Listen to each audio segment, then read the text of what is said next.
Going to delve into the derivation of the derivative formulas that we get in gradient descent when we are working on neural networks. This video already assumes that you have background in neural networks and you know what is logistic regression and what is a sigmoid function, and you also have a knowledge about the derivatives and the chain rules.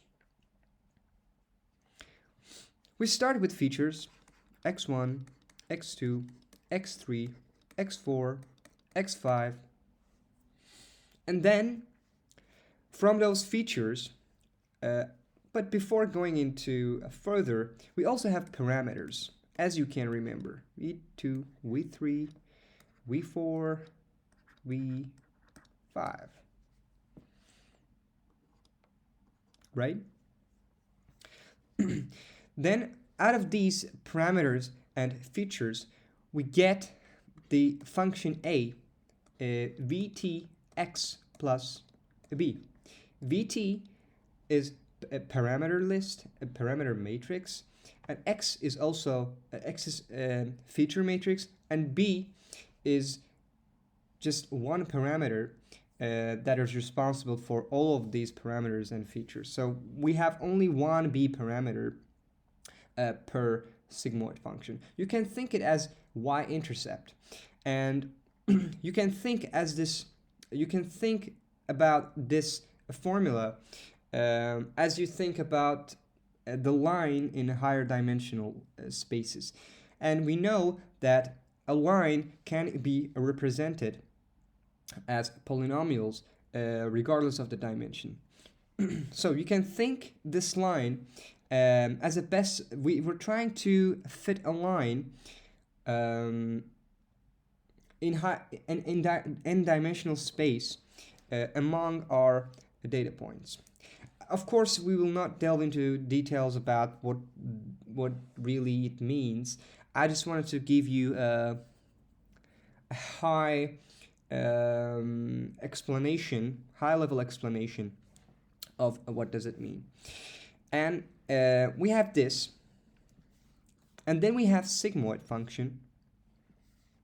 No, it's actually not a, I made a mistake, it's z. And we have a sigmoid function.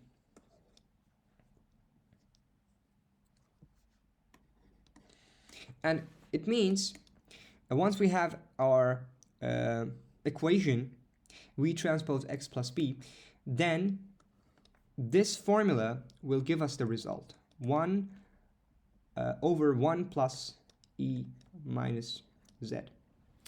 This is called a sigmoid function, and if you try to graph this function,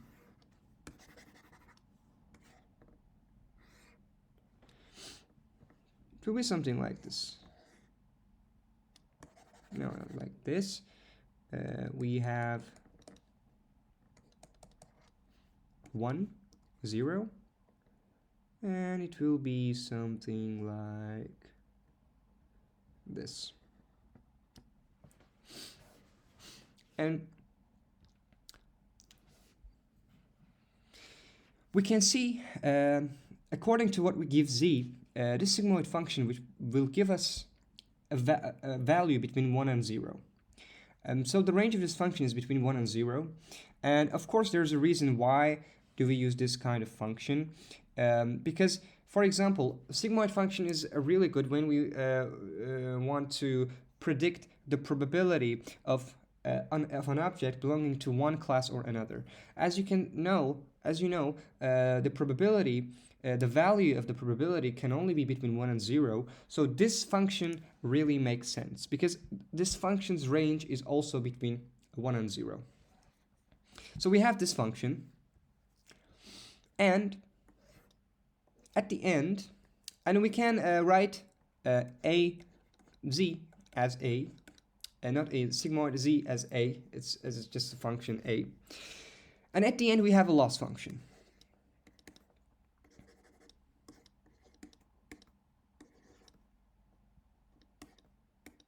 We have a loss function. And I actually forgot what the exact form of this function was. So I will look up on Google, and it should be here. I also use ChatGPT.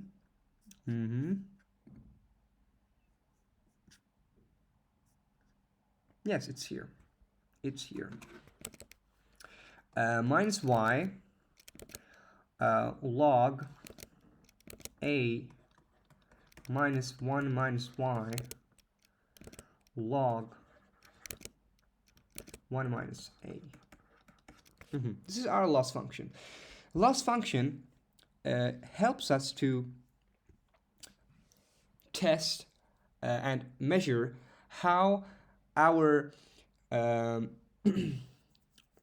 model works, how our model works. And if the loss function is big, it means that there is a huge difference between our predicted value and the real value. And when we train our model, we use train sets, training features and labels, and that's where upon which we build our model. And with this function, we will measure how well our model behaves and how accurate it is. I will not go into details because it's not about the function and the real meaning of logistic regression. I'm just trying to explain the derivatives. And we have v1, v2, v3. We have parameters. And we have z, we have a. And what we're trying to do is to find how our loss function changes. And but before delving into that, I want to denote here that there's of course a reason why we are dealing with this function, because instead of just this, we can write y minus a. Right? We can do that, or we can do square. We can do that, something like that. But it turns out that with these functions, finding gradient descent gets much more difficult, because these functions has a lot of fluctuations, and because of these facts, it's not easy to find the gradient descent. But this function has a very nice property, and if you plot this function, you will see that it gives us something like this.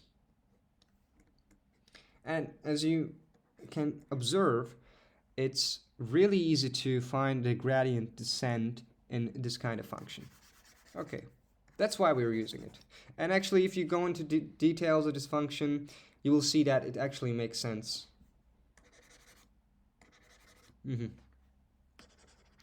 So, how do we find out that to what degree our parameters affect the loss function? So what we want to calculate is that when we make a very slight change on v1, v2, v3, or v4, it can be any parameter, how does it affect the loss function? Because we are trying to optimize, and of course as well b, because we are trying to optimize those values, and we have to see how these parameters affect the loss function. And of course, there's a way to calculate it. We just simply calculate the derivative of this function with respect to v1 or v2 or v3 or v4.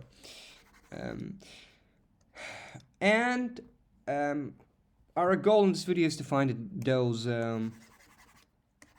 derivatives, and we'll use a lot of chain rules.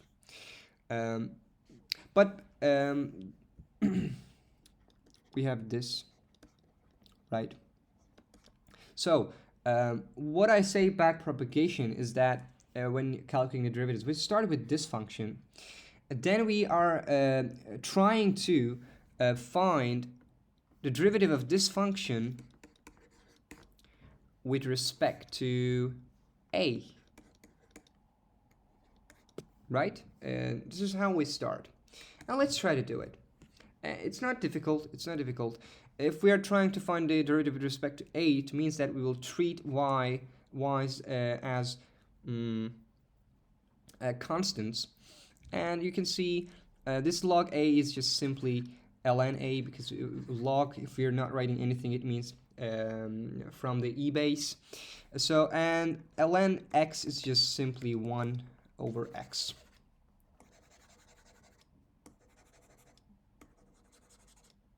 Yeah. So we write 1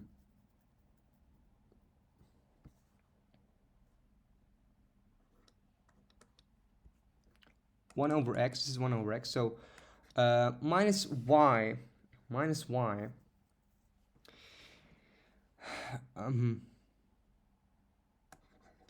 multiplied by 1 over x, right? A minus, this is just a constant, it's like 5 x squared, so this is our function here. So it will stay as it is.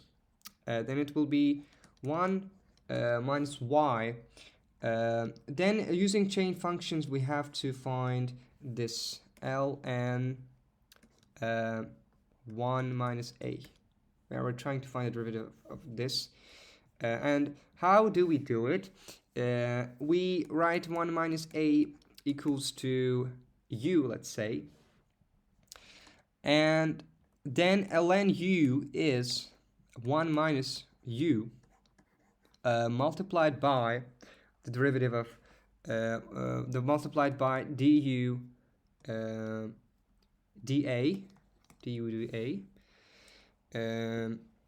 which is simply when we calculate the derivative of this with respect to a, this is 0, and this is simply minus 1. So we have minus 1, and u was 1, 1 minus a, and we have minus here. So we can write we have also minus here, so we will put it here, make it comes here. And 1 over 1 minus a. Oh, not x, it's just, sorry, it's just a. And then what we have here, as you see, we have minus y over a plus 1 minus y, 1 minus a. Okay, we calculated this. So we can get rid of these things here.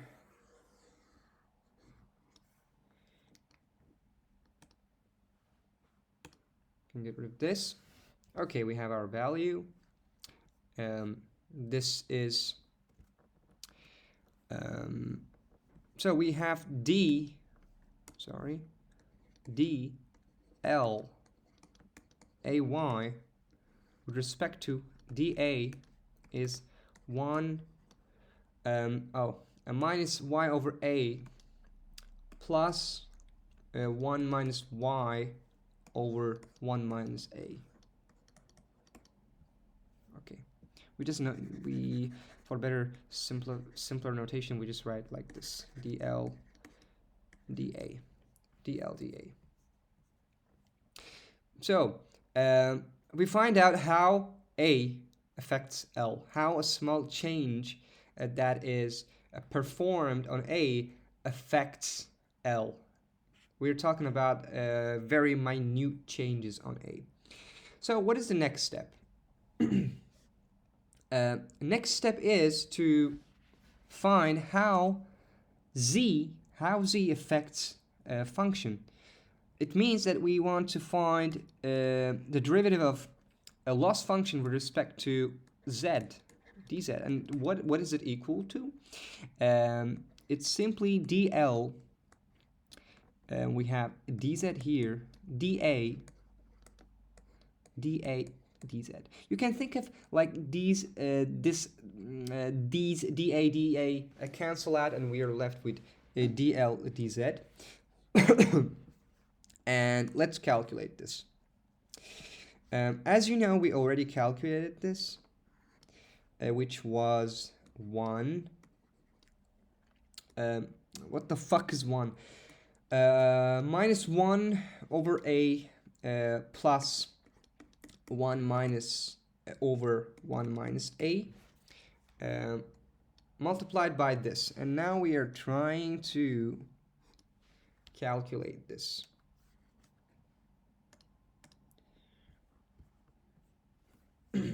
Oh, this one is really interesting. What is it? As you can remember, a was sigmoid z, and sigmoid z is 1 over 1 plus u e to the power of minus z. How do we calculate the derivative of dA with respect to z? So the a is simply a sigmoid function of z, and simply it means we will try to find a derivative of this function with respect to z, right? Because this function is simply a. So it simply means we are trying to find dA dz. And we can simply use the derivative rule of the division, which is 1 minus 1 over 1 plus. Okay, we can write it like the derivative of 1 multiplied by 1 plus e to the minus z, and minus the derivative of the denominator. We have this multiplied by 1, and then the square of this.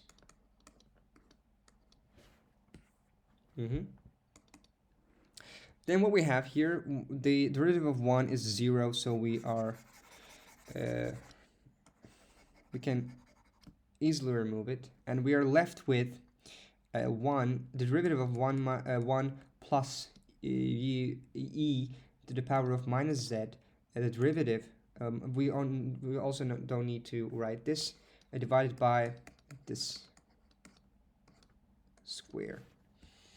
And the derivative of this thing is, if we call it u, then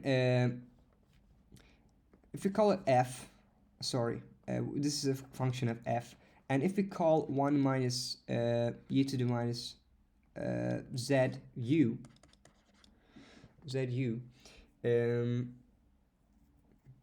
oh, no, not like this, sorry. So okay, let's try to do it. Why doesn't it work?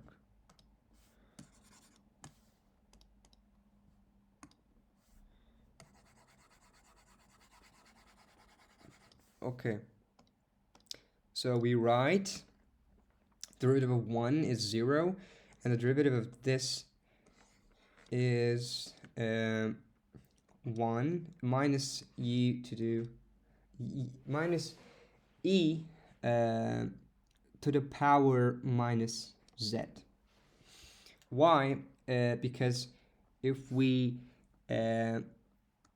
said this is u, and then the derivative of u is just u multiplied by the derivative of u.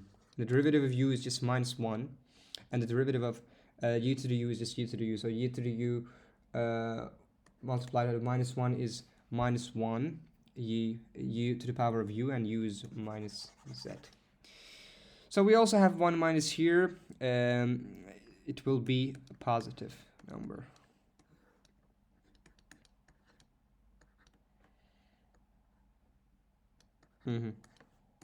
Square. And one interesting thing here, as you can remember, we will try to describe this output in terms of sigmoid z, which is a. Do you remember? So if a is, as you can remember, a was this, right? then simply we can we can replace this and write.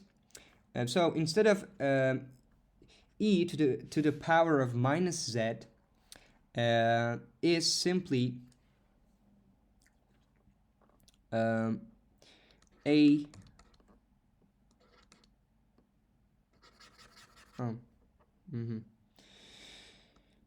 okay, 1 over a is this, then this is simply 1a minus 1, and this minus 1, if we find a common denominator, is 1 minus a divided by a. This is e to the minus z, and 1 plus e to the minus z is 1a. Right? We're just doing a simple math.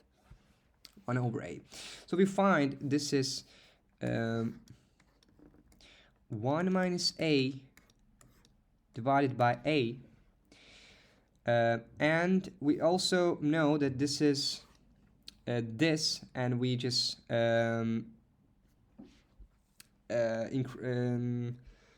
raise it to the power of 2. So this divided by this, right? Divided by this, and when we divide it by this, it means that we can multiply it with the reciprocal of this. So it will be a square. And these are going, we are left with 1 minus a multiplied by a. We're left with this. So we also found dl dz is nothing but 1 minus a multiplied by a.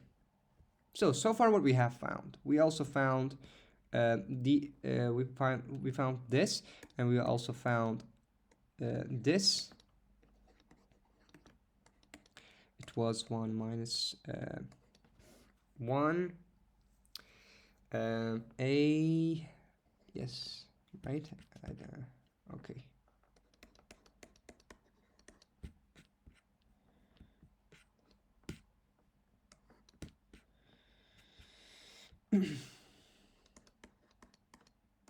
Okay, I think I will finish this video here because I think too much.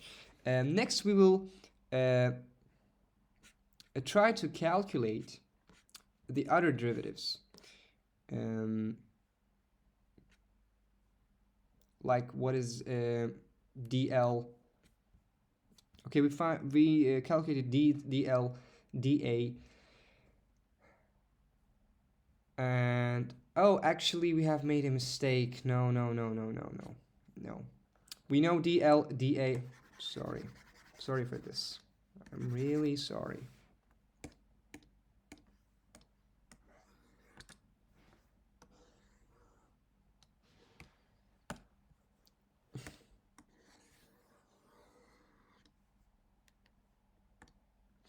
We actually found only this, dA dz, which is this.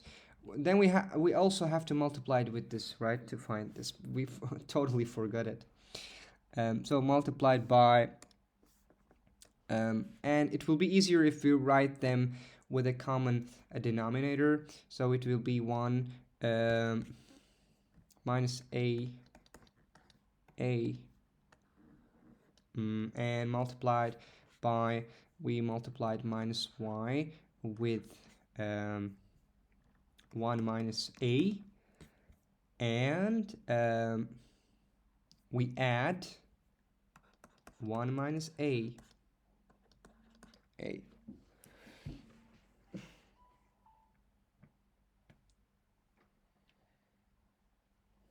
Okay, so these are going definitely, and we are left with and we can just write this like this: 1 minus a minus y a, and then we can write a